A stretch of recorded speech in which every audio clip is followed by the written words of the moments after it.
విస్తరాకులు అంటే భోజనం వడ్డించడానికి ఉపయోగించే ఆకుపత్రాలు. విస్తరాకును భోజనం తినే ముందు శుభ్రంగా ఉంచుకుని నమస్కారం చేసుకుంటాం.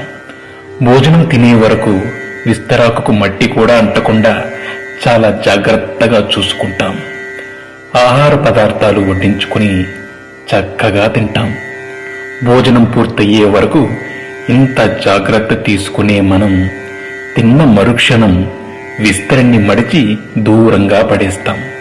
అదే విధంగా మనిషి జీవితం కూడా అంతే. బ్రతికి ఉన్నప్పుడు మనిషి ఎంత గొప్పవాడైనా, ఎంత గొప్పగా బ్రతికినా ఊపిరిపోగానే ఊరి బయట పారేసి వస్తాం. విస్తరాకు భోజనం తరువాత దానిని పారేసినప్పుడు కూడా సంతోషపడుతుంది.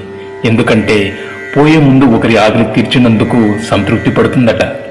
విస్తరాకుకు ఉన్న ఈ మంచి గుణం మనుషులకు కూడా ఉండాలి. సేవ చేసే అవకాశం వచ్చినప్పుడు మనమంతా సేవ చెయ్యాలి. మళ్ళీ ఎప్పుడైనా సేవ చేయొచ్చులే అని వాయిదా వేయకూడదు. ఆ అవకాశం మళ్ళీ ఎప్పుడైనా వస్తుందని అనుకోకూడదు.